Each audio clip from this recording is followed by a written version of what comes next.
She's campaigning in Florida today and tomorrow, expected to announce her pick sometime in the next 24 hours. It could leak out at any moment. But for the second Friday in a row, the Veep Stakes frenzy has been overshadowed by horrific tragedy overseas.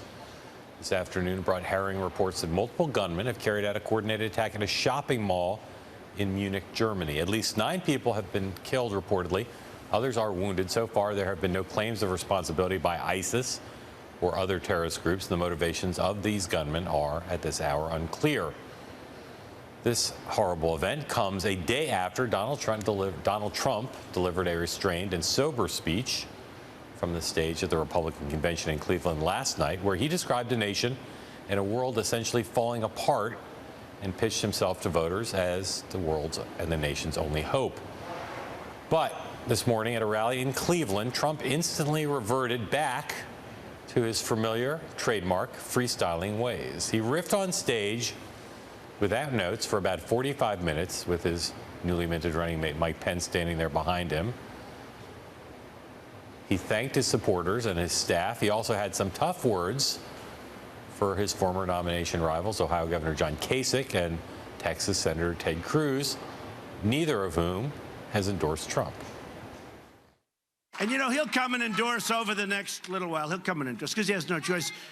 But I don't want his endorsement. What difference does it make? I don't want his endorsement. I have such great I don't want his endorsement. Just, Ted, stay home, relax, enjoy yourself. Just to finish with Ted, because I like Ted, he's fine. Again, I don't want his endorsement.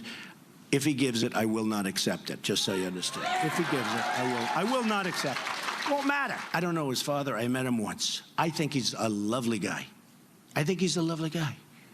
All I did is point out the fact that on the cover of the National Enquirer, there was a picture of him and crazy Lee Harvey Oswald having breakfast. No matter how much you like or dislike, no matter what your feelings, whether you're the governor of Ohio, whether you're a senator from Texas, or any of the other people that I beat so easily and so badly, you have no choice. You got to go for Trump. Joined today, John is off, by our Bloomberg colleague, Michael C. Bender, who's in our D.C. bureau. Mike, quite a performance by Trump today. What did you make of it? I mean, whatever hope the Republicans had after the speech last night, and I think it was only a little bit of hope, it just came crashing back down to earth today. Trump, Trump can't win this election with 30%, 40% of the vote like he was doing in the primaries. He's got to reach out to undecided voters. He's got to reach out to independent voters. And I just don't see where, I'm not sure where he scored last night with them, but if he did, those victories were lost today. You know, this thing was supposed to be a thank you rally for his supporters, for his volunteers, and it turned into another one of these freestyling comedy routines. It reminded me, frankly, of the call he did a few weeks ago with his surrogates. He called his surrogates. He was supposed to thank them for their help, and turned into sort of every worst nightmare of the campaign, where he was encouraging them to go after the Indiana judge on the Trump University comments. And today, again, it was a sort of greatest hits from the primary season. You know, a few days ago, Trump tweeted that Cruz's speech was no big deal. Well, obviously it's not. So I just think it's. I'm not sure I'm not sure where the campaign goes from here. No, I was in the room this morning for it, and I have to say, just as a matter of pure entertainment, this is what the kids call peak Trump. I mean, he had the room cracking up.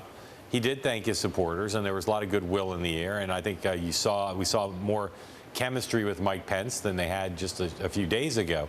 But if people were looking for last night's convention speech to be a template for a new stump speech, forget it. And while he did, of course, talk about Hillary Clinton today, he certainly used a fair amount of time talking about other stuff, which a lot of Republicans think won't help. I will say the Cruz thing is an interesting gambit. Some are looking at it and saying the reason he raised this question, all these questions about Cruz, was to put himself front and center back in the news, not let his convention fade away to try to take some of the oxygen away from Hillary Clinton's running mate announcement, which again we expect either later today or tomorrow. Well, he certainly did that, and but how long will that last? And is he going to have another ace in his pocket tomorrow for when the announcement happens? Trump can make stuff up, make news up at any time he wants, it appears. So Donald Trump's speech last night, interesting, clocked in at 75 minutes, but a fair amount of that was applause. Trump's gotten pretty good reviews from a lot of quarters for the speech, less good in others. His supporters saw it as a breakthrough moment that demonstrates to the nation that Trump can look the part of a serious and restrained commander-in-chief. Others, though, in both parties, lambasted the GOP nominee for peddling fear-inducing rhetoric. They saw the speech as one about doom and gloom and looking at America as a declining nation. Among those critics today was President Obama, who had this to say about the tone of Trump's convention this week. This idea that America is somehow on the verge of collapse, this vision of violence and chaos everywhere, doesn't really jibe with the experience of most people. Mike, did Trump in his speech last night do what he needed to do to help himself after 3 more rocky days at the convention in Cleveland?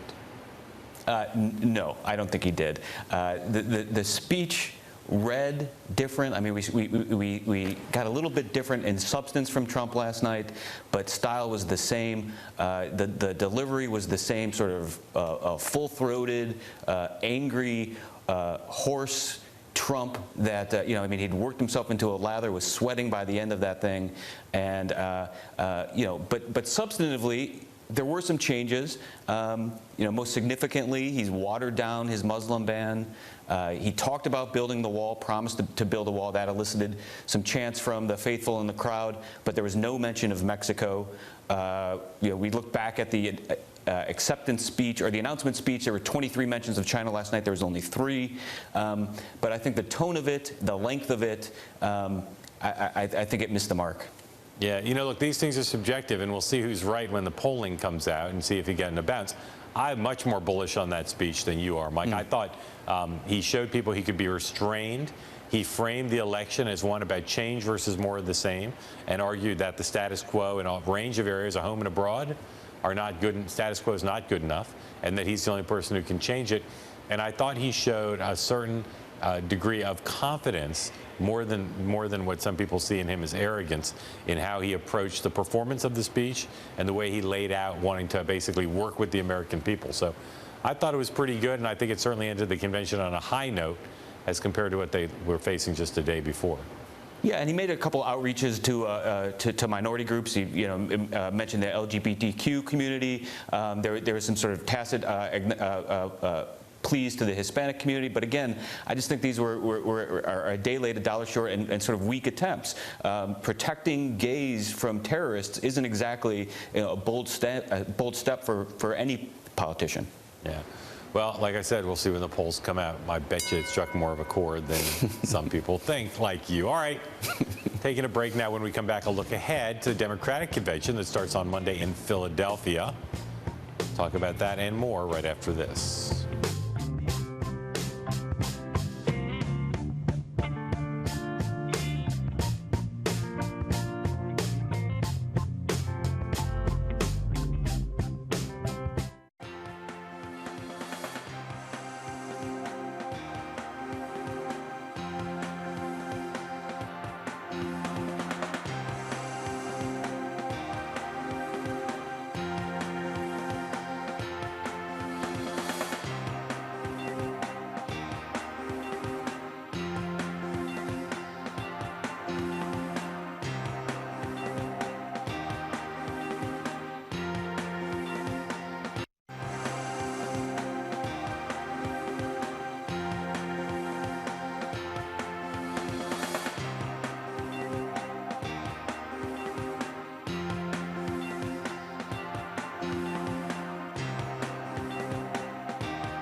Talked a lot all week about the role Donald Trump's family played at the convention in Cleveland, as well as the high praise and intense scrutiny they got for their speeches over the course of the week. But Mike, let's ask a different question about Cleveland. Besides Donald Trump and his Von Trump family speakers, who or what are the other winners and losers of this past week in Cleveland? My winners are going to be the law enforcement, Mark, both inside and outside the convention. If you're a member of the police, a local constable, you have to be feeling good about yourself after this week in Cleveland. Outside, there were the police walked around in packs. It was a little bit jarring if you turn the corner and see 15 of them walking by in dark uniforms and rifles. But within seconds, there were people from the street almost on top of them, thanking them, giving them high fives, fist bumps, thanking them for being there and keeping the peace. Inside, whether it was on stage or in the crowd, the Blue Lives Matter is going to, right or wrong, is going to be one of the memorable lines from this week. And otherwise, for all the talk about jobs, the only thing close to detail I heard really was if you're a police officer, they want to round up and deport undocumented immigrants. They want to guard the border, and the other memorable line: lock her up, and they want to lock up Hillary Clinton. My losers: Ted Cruz. I just think there was a major miscalculation from him on stage to decide to go on stage and not endorse Trump. This vote your conscience line, another good line from the week, is just is not going to. You're not going to get that past this crowd, and that I think people will remember that 4 years from now. Yep. How about you, Mark? Well, my winners is Cleveland, and my losers are the protesters. Look, there's no doubt Cruz is a big loser, but I'll explain why I chose the protesters in a second. Cleveland did great, not just law enforcement, but the whole city ran well. It's always going to be crowded, streets closed, and other inconveniences. But there's new restaurants.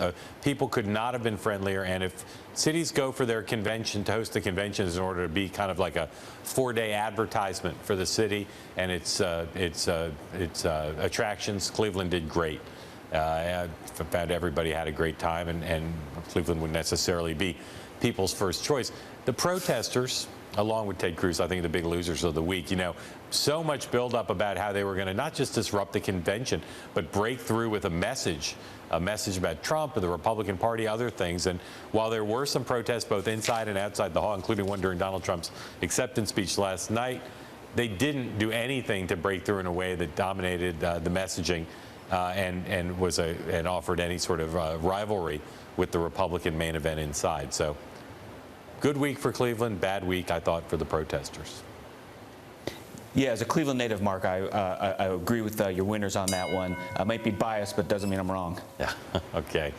Hillary Clinton and her campaign didn't take the week off, even though the Republicans were conventioning in Cleveland. Last night alone, her team sent out a barrage of counter-messaging. A total of 17 press releases criticizing and fact-checking Trump's address, plus dozens of tweets reacting to speeches throughout the night, and social media campaigns mocking Trump on Facebook and Snapchat. They did that all week long. They sent surrogates to Cleveland, including the chair of the Democratic Party and the top research director, opposition research director at the Clinton campaign. So, Mike, how do you think what happened in Cleveland is going to impact the Democratic convention in Philadelphia next week regarding how both parties conduct themselves?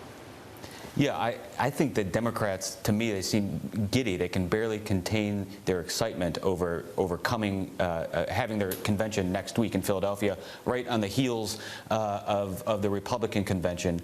And they are eager to display their unity, the party unity behind Hillary Clinton, certainly solid compared to what is happening in the Republican Party. And they know that anything, if it's halfway organized, and this goes off halfway according to script, that it'll look much better when compared to the Republican convention. I guess what I wonder about that is whether or not a scripted convention from Democrats will seem too boring to viewers at home. Yeah, look, the press is always so looking for both parties for things to mess up. Media mantra: if they can't run a convention, how can they run the country? And I do think that although the Trump kids got a lot of attention, that people are going to see the galaxy of stars, both genuine celebrities as well as the political stars, the Clintons, the Bidens, the Obamas, Elizabeth Warren, Bernie Sanders, and they're going to say, wow, Cleveland did not quite have the wattage that Philadelphia has. I do find these efforts at bracketing to be largely futile. There's so much of it, and I think both campaigns make the mistake a lot of political organizations do, which is they don't really differentiate between something that's like a genuine attack that deserves to break through and just feeding the beast of nitpicking and criticizing everything, and busy reporters often can't tell the difference and therefore treat everything about the same.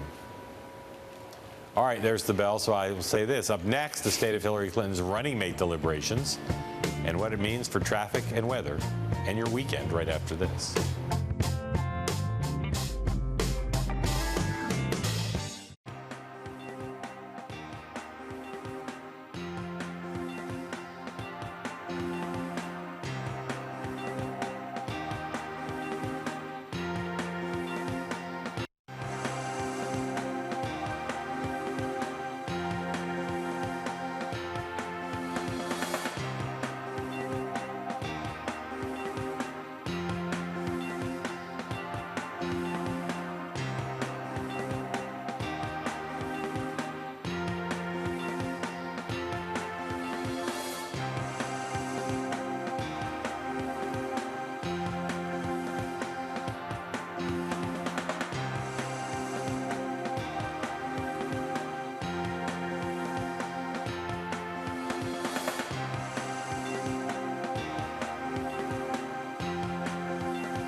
Joining us now is Ed Rogers, a Republican strategist and Washington Post columnist, whose latest dispatch from Cleveland is titled, quote, "The convention was lousy. The Trump family show was interesting." Also with us, Stephanie Shriak, president of Emily's List. Thank you for being here. Stephanie, let's start with you, and let's start with Veep stakes. Yes. If this is Tim Kaine, today, tomorrow, Sunday, what's the biggest risk in picking him as a running mate for Hillary Clinton?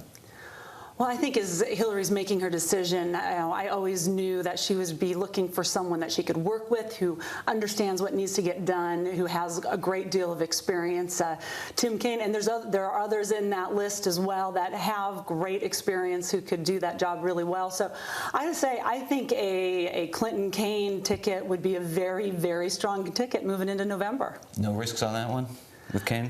You know, I got to be honest, I feel like he's in a really good spot here. I mean, he's someone who has served in Virginia so well. As senator, he's been an incredible champion for women and families. And I really, have really watched him expand and grow as a U.S. senator, and he'd be great. Now, I have to say, there are others on that list as well that I think we're all proud to have such a great pool of candidates for the vice presidential nominee.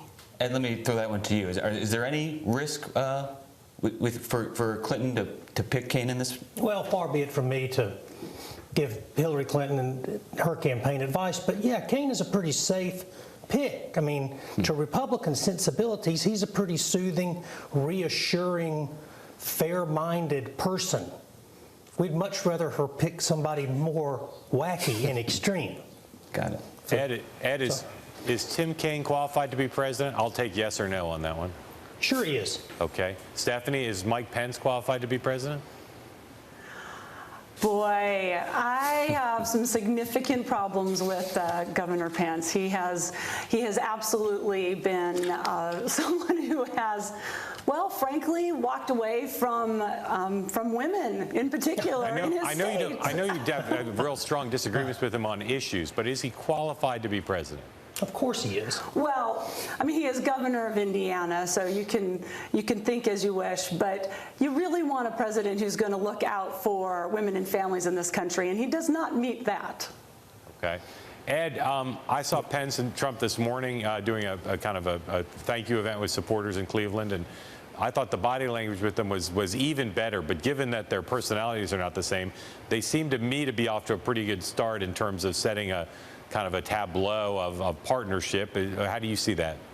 I'm glad to hear it. I'm glad to hear somebody with your experience thinks that, because that's been a big question. What's the chemistry going to be?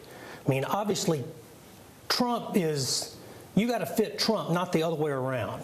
So it takes an artful soul to be able to stand there and pull it off without ever looking shocked, alarmed, bored, deer in the headlights, whatever. So if Pence is pulling it off, good for him. He's an able performer, and he's good for Trump. He knows the positions. He knows the issues by heart. He can say his positions by heart. He's an excellent carrier of the Republican flame, which is a lot of what Trump needs. So good. It's so far so good. Yeah. Stephanie, let's say it's Tim Kaine for Hillary Clinton. They did one event last week together. I didn't think the body language for them was particularly good. It wasn't, for most people, as electrifying as when Secretary Clinton's done events with Cory Booker, with Elizabeth Warren. Do you think that there's going to be some alchemy that we see when if and when he's actually on the ticket that makes it seem a bit more exciting than it does at first blush now? Well, I think Senator Kaine is, he knows what he's doing. He's a great leader. He's been in this for a long time. He was a mayor, a governor, now a senator. He knows the job. He understands what he needs to do. And so if he's chosen, and I think, as I said, Hillary's going to be really careful about who she chooses. For her, this is all about finding someone that she can work with, that she can really move forward an agenda about ensuring that an economy works for everybody and not just the top. And I think as she's looking at her choices, he definitely rises in the top because of his experience. Stephanie, can you talk a little bit more about the strategy of what a Kaine pick would tell us about the strategy? I mean, Pence, Trump said from the stage, was about party unity. What does it boil down to for Clinton when it comes to the next 4 months of the actual race? Well, I think that's exactly the difference. Hillary Clinton is not looking for someone who can help in the next 4 months. She is looking for someone who would serve as Vice President of the United States for the next 4 to 8 years. But in the next 4 months, it's partially about getting someone who can help her hide. If the election is about Trump, he loses. The election's about Hillary, she could lose. Well, this election is going to be about Trump. Tim Kaine is no ripples on the pond. He is about staying still, reliable, dependable, sure-footed. Help me hide. It seems like that's both what we sides think. want. Well, it's a campaign about experience and competence and knowing how to get things done. It's about bringing some common sense solutions and actually being able to accomplish that. And the choice is really clear. You can have a team like a Clinton Kaine team, or even if it were Vilsack or Booker or Warren. These are teams that are really about governing in the future. And that really is what we should be looking for in electing a president. The Trump-Pence team, well, that is a long shot of trying to unify a party that we did not see any unification of this party in this last week. Clinton's got. This is a change election. Yeah. She is not the change candidate.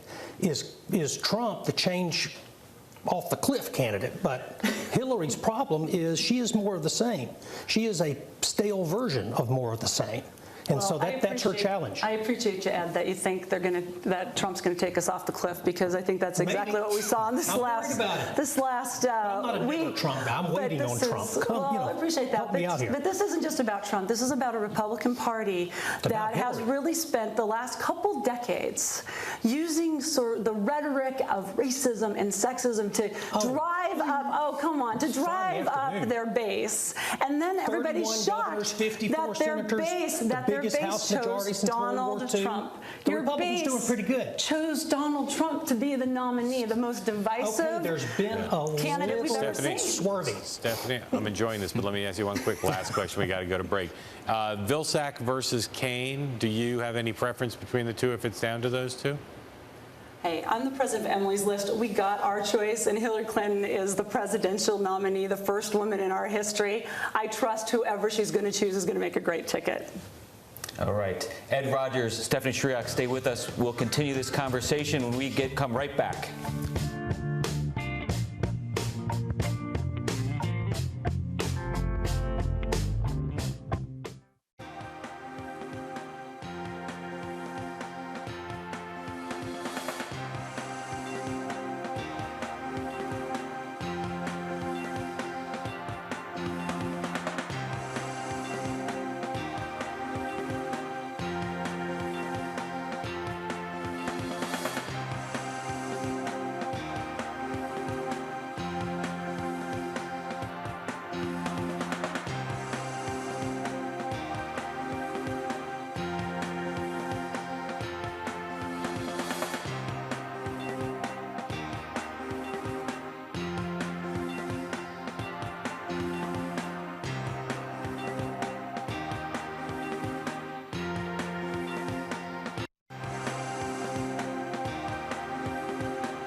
We're back with two of the chattiest people we've ever had on this program. They were talking during the break. Republican strategist Ed Rogers and Stephanie Shriak, the president of Emily's List. Stephanie, what was the highlight, in a good way, not in a good way for you, but a good way for the Republicans, of the convention in Cleveland? Well, I think so many folks have pointed to Donald Trump's children and how well they did, particularly his daughter last night. I'm not sure she read the Republican platform before she spoke last night, but she was impressive, and I think everybody agrees that was really the highlight of the week. Do you accept the premise that is touted by Republicans and many of Donald Trump's friends, that if his kids are so great that it speaks very well of him? Well, it is an interesting point. There's other parents involved with the family as well, so I can't speak to all of that. I think what is so hard to imagine is to see his daughter up there and then to hear the rhetoric that comes out of his mouth, particularly as it relates to women. And that's a terrible disconnect, and one that is not working for women voters in this country when you still have 7 out of 10 who have a dislike for Donald Trump. Ed, take away the Pence speech, the Trump family speeches. What did you consider the highlight, the best moment for the party this week? I think the Giuliani speech spoke well to the Republican Party that needed to be rallied. I think that Chris Christie's speech was okay, better than most. I'm a Gingrich fan. His clarity of thought, his logic, very compelling. I thought he was good. Who else did I have to leave off the list? But I thought the sheriff from Milwaukee, Monday night kind of got buried. But anyway, the sheriff from Milwaukee really gave a great presentation that you'll hear more of out of other Republican surrogates. Those lives matter, that guy. Those were some good points. I think the headlines obviously were a little different coming out of there, and it seemed like every day there was something different, right? You had the chaos on the floor the first day, you had the plagiarism that bled into the second day, Ted Cruz fiasco, some mixed reviews, I think, of Trump's speech. Your latest column, you ask, is Trump likely to win? And you answer that with a definite maybe. Definitely maybe. How, coming out of this convention, does Donald Trump win the election? Well, it's a relative race. Hillary Clinton, I think, is the only reason this race is close. If the Democrats would have nominated a non-criminal, fresh face, they would probably have a double-digit lead right now. If the Republicans had nominated a well-adjusted, articulate, poised soul, they would probably have a comfortable lead over Hillary. So that's the dynamic we've got right now. I think a lot of what is propelling Trump are the Hillary negatives. And in the convention, one mistake, one miscue after another, the plagiarism thing, I mean, it should be a case study in political campaign management, convention management, on how to take a problem between 1 and 10 that's a 1, and how do you make it a 5 over 2 days. Just things like that, one thing after another, where they don't coordinate internally. Zero message discipline. Campaigns reflect the candidate on the top. Yes, and yes. that continues to be a really big challenge for the Trump organization. Huge is the challenge. candidate on the top? But I hear that you picked up some of the rhetoric in Cleveland, because this outrageous positioning that the Republicans, of course, have been spending decades on trying to convince everybody about Hillary's background. After 25 years of the propaganda against her, surprise, there's some questions about this, but we believe, going in with a unified party, that we're going to see a conversation about voters and about what Americans need in this country. Yeah, I think both these candidates are probably lucky to be running against one another. Stephanie, look ahead for us a little bit here. I think some of the high marks that Trump got from his speech last night is because the bar is just so low for him. Are you concerned about the opposite for Clinton? Does she have to reach a high bar with her convention next week? I wish I could say no, but the bar is always extraordinarily high for Hillary Clinton, and that has just been the case along the way. And I am confident that she is ready to take on that challenge. When she's had those moments, she has definitely risen to the occasion, and I have no doubts that she is prepared and ready to go and ready to take on this fight. Anything you're looking forward to there next week? Well, Emily's list, we're going to be celebrating a little bit. For 31 years, we've been trying to get more and more Democratic women elected. We've had some successes, 19 women senators, over 100 women to the House.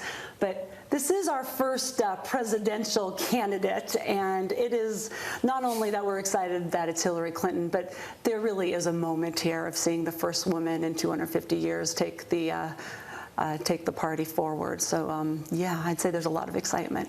Ed, President Clinton has been relatively low profile of late. Donald Trump last night and over the last couple weeks has highlighted some of Bill Clinton's actions, such as NAFTA, to make him part of the dialogue. Do Republicans fear the return of Bill Clinton in Philadelphia? I think sort of suburban Republicans do. I think a lot of the base can't see through the disgust they have for him and see what an able performer he is. And that I think he's lost a step or two over the years, hadn't we all? But his likability, his nimbleness in front of the camera, an interview setting, is still, he's got to be in the top 5 in America to this day. And so I don't underestimate Bill Clinton, never have. formidable guy. Yeah, Stephanie, someone you know, Chelsea Clinton is speaking in a marquee slot on Thursday. Bill Clinton not speaking on Thursday. That was a bit of a surprise for me. It seems like they're setting Chelsea up to have as high-profile a public turn as she's ever had. What's your expectation for that? She's ready. Chelsea's absolutely ready. And in this case, I know it's hard to figure this out, but President Bill Clinton in this week is the husband of the candidate, and I think this is a little bit of a different role. But we have such amazing speakers, so many incredible people. But I say Chelsea's absolutely ready. Of course, we've got President Obama, Vice President Biden. We of course have Senator Warren and Senator Sanders kicking it off on Monday.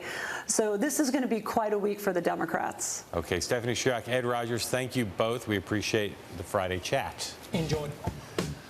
Coming up next, more on Hillary Clinton's VP pick and what it means for her convention week next week. And if you're watching us in Washington, D.C., you can always listen to this program on the radio. It's on Bloomberg 99.1 FM in the nation's capital. And we'll be right back.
With us now here in Washington, Bloomberg Politics senior White House correspondent Margaret Talev and Phil Rucker, a national political correspondent for the Washington Post. Margaret, let's stay right here. Start with you.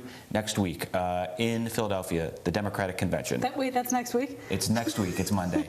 What are you looking forward to? What should we be anticipating here next week? I think it's going to be very different from the Republican convention that we just saw. That was a lot of, fear, despair, look at everything Obama's done wrong. This is going to be obviously more of a maybe kind of borrow a hope and change tactic as much as she can pull that off. Optimistic, unity, togetherness, all this sort of stuff. We will see all of the Democratic all-stars in a way that we really didn't see exactly with the Republican convention. I mean, the Obamas will be there, Biden will be there, Bill Clinton will be there, Hillary, and then all of the rising stars that represent all the kind of demographic slices of the Democratic base, right? So what's Bernie Sanders going to do? Will it be kumbaya? How are the progressives going to react vis-a-vis the running mate that we expect to see announced soon? Those are kind of the wild card questions. But I think in terms of is the floor going to be full every night? Is it going to be everyone you'd expect to see? It will have a different flavor than the Republican convention. Phil, let me throw the same question over to you. You just are also back from a week in Cleveland. What is that the contrast you'll be looking for next week, or what's at the top of your list for anticipation in Philadelphia? Yeah, you know, I'm looking for a change in tone and theme. Throughout the week in Cleveland, speaker after speaker decried what they see as a country that's falling apart. I mean, there was a really heavy focus on immigration, on crime, on terrorism, on a lot of sort of negative, downbeat, dark images for the country that was really punctuated by Donald Trump's speech last night. And I think the Democrats are going to try to present a more optimistic vision for the future, but also a more positive take on the state of the country today. I'm sure President Obama is going to rebut some of the critique from Trump and defend his record and talk about how, you know, the economy actually is better now than it was in 2009. So I'd be looking for some of those tonal differences. And one other thing is that there was such a focus on the Trump family, and I think next week in Philadelphia we're going to see many more of the leaders of the Democratic Party, just a huge roster of senators, of governors, of stars, of elder statesmen. Phil, Yeah, Go ahead, Margaret. Well, I was just going to say it's interesting because I think we already saw President Obama a little bit today try with the Mexican president to begin rebutting the Trump argument, against, you know, sort of every fact in terms of the U.S.-Mexico relationship, that stuff. There's a lot of foreign policy ground to cover, too, in the next week. Hillary Clinton at this hour speaking down in Florida. Some speculation that she may announce her running mate, although we don't expect the running mate, him or herself, to appear there. Phil, what's up within the Washington Post newsroom that you can divulge where you all think this stands? Well, we don't know anything you don't know, although we're here waiting for the news that could come any minute. I mean, all eyes have really been on Tim Kaine for the last several days, the Virginia senator, former governor, former mayor of Richmond.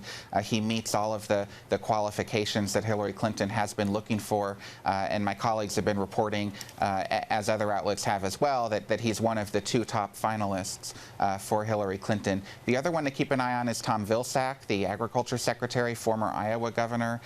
He would be a similar choice, a governing choice. He has a relationship with Hillary Clinton. You know, there could be a surprise, but that seems unlikely. A lot of Democratic sources are telling my colleagues that it's really down to Kaine and to Vilsack. Margaret, within Democratic Party at the high levels, people are very familiar with Evan Bayh and his failure to be put on the ticket after being repeatedly considered by different top-of-the-ticket presidential nominees. If Tim Kaine is passed over again after being basically the runner-up for Barack Obama, is that going to do damage to him within the Democratic Party and his kind of standing? Boy, if the Clinton campaign really let Tim Kaine hang out there for all these last few days with all of this built-up expectations, and then it's not him, they really will have done him a disservice. I think, you know, he's going to be fine no matter what. He's got a sterling reputation. That's what got him in this position twice now. He's 58 years old. You know, he has a long career ahead of him, whatever he wants to do. But it does certainly sound, not just from Democrats that I talked to, but from Republicans as well, that many longtime political folks just feel that he is the safest, strongest choice for Clinton in terms of his ability for some crossover appeal, as well as to appeal to most sections of the Democratic Party. Although the trade and the Wall Street stuff, you know, he may have some work to do with progressives, but. Right. Phil, we talked earlier in the show about how the Democrats had a big presence in Cleveland. The Republicans will have one in Philadelphia.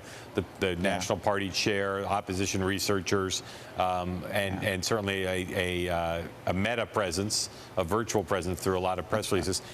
Just as a matter of analysis, does that stuff work? Does that stuff affect the stories that get done by reporters covering the other parties' convention?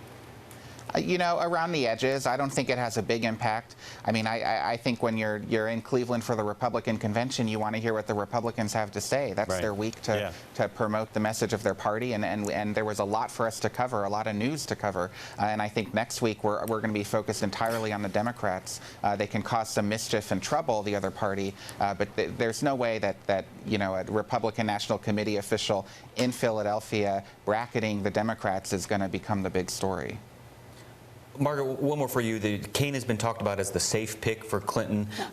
He will get out there on the campaign trail. Do you have a sense of what we can expect from Tim Kaine as a candidate, as a vice presidential candidate, what he's like on the president when he will actually hit the campaign trail? Yeah, I mean, I would expect the two of them to go out very, very soon together, she and her running mate, and we'll expect to see a joint appearance as soon as tomorrow. But we also would expect after those conventions, traditionally, for she and her running mate to hit the ground together. We saw a little preview with Kaine of what he would be like, though, in his appearance with her just in the last week or so.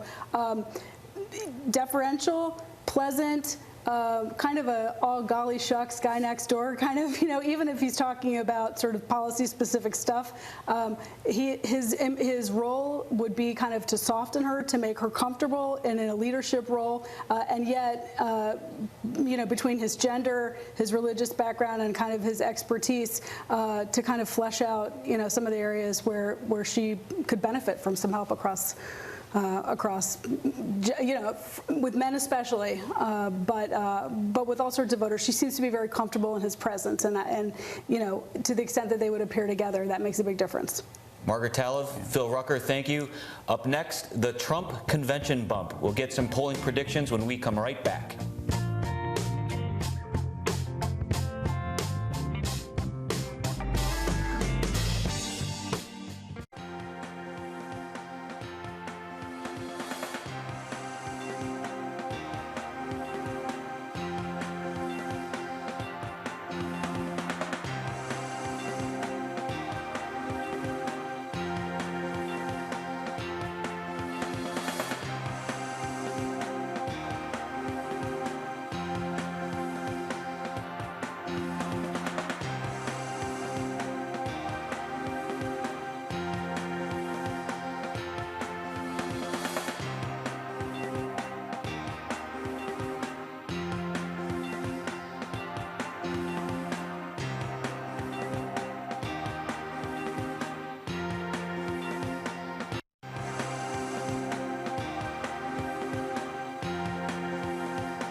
When I left Cleveland this morning, it was pretty clear that a lot of Republicans are still feeling that good old convention high after the grand finale of Donald Trump's nomination party last night. Here to explore a variety of things, including how long that euphoria might last and how it could affect poll numbers in the coming days, is our Bloomberg politics analyst, Ken Goldstein, who joins us from Washington. So, Ken, we've got now 3 cycles in a row, including this one, with back-to-back conventions.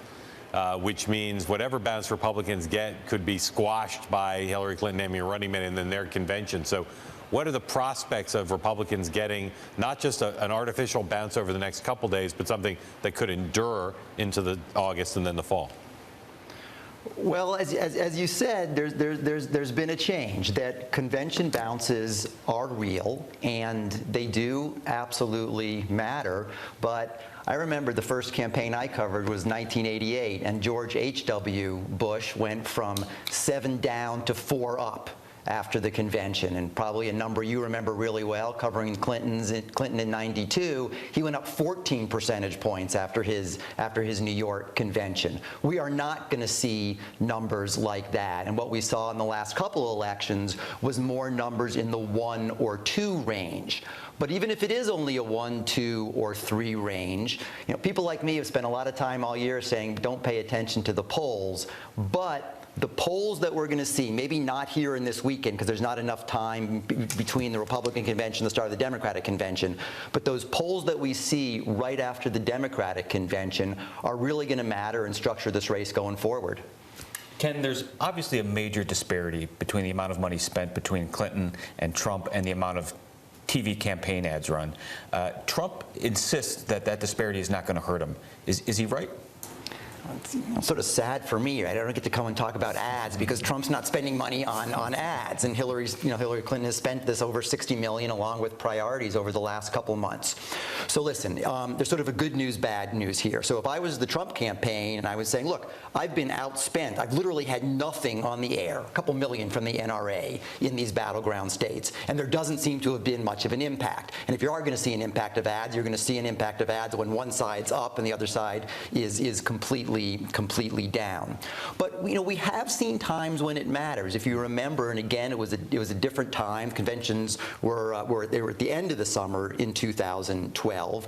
But Mitt Romney inexplicably went down during the week of the Republican convention, the week of the Democratic convention, and even a couple days after the Democratic convention. So a lot going on, but it's clear that's when some major numbers moved in the 2012 race, and Romney never really got it back after that. So Ken, kind of crazy, the poll-mad media world that a big event occurs like last night, and people like us go on TV and speculate wildly about was the speech good or not, and there's very little data to back it up. CNN did what they described as an instant poll of people who watched the speech and asked the question, for instance, as a bunch of questions, reaction to Trump's speech of people who watched it, very positive, 57%.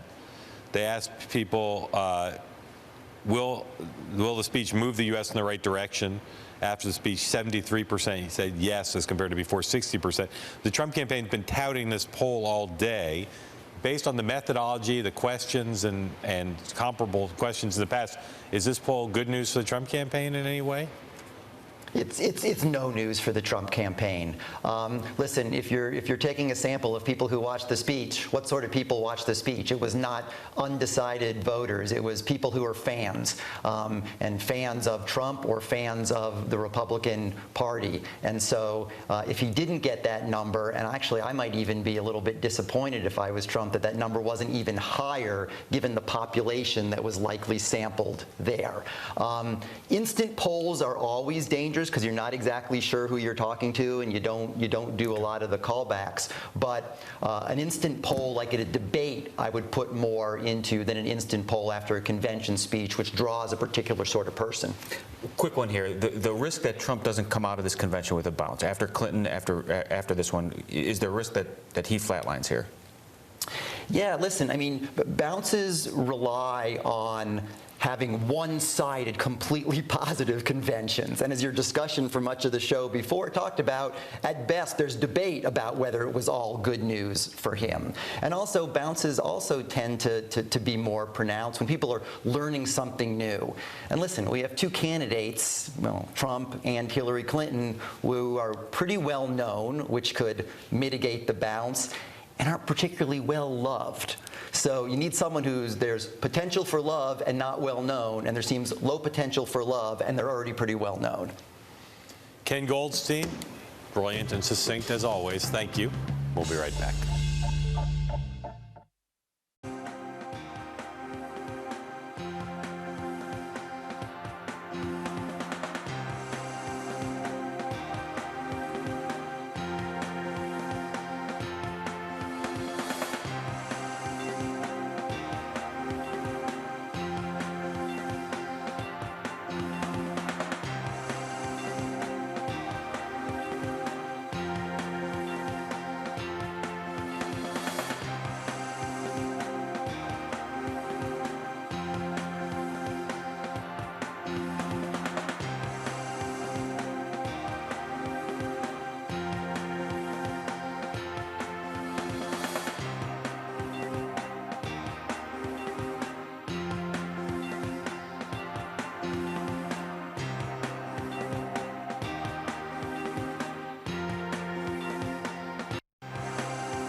Tonight on BloombergPolitics.com, some hot, tasty, fresh news. Donald Trump has plans to form super PACs to try to end the political careers of Ted Cruz and John Kasich. You'll want to read about that and all the latest on Hillary Clinton's search for a running mate.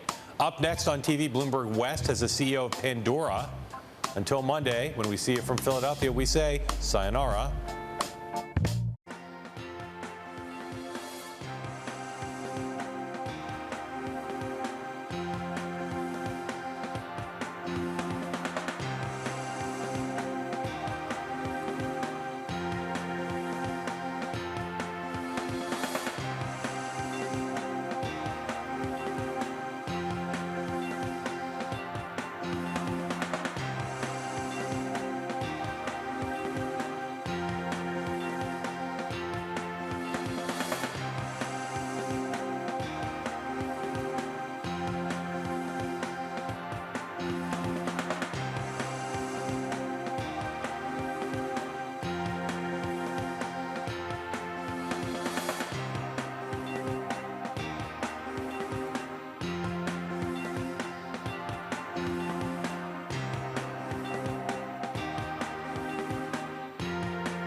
I'm Mark Crumpton. You're watching Bloomberg West. Let's begin with a check of your first word news.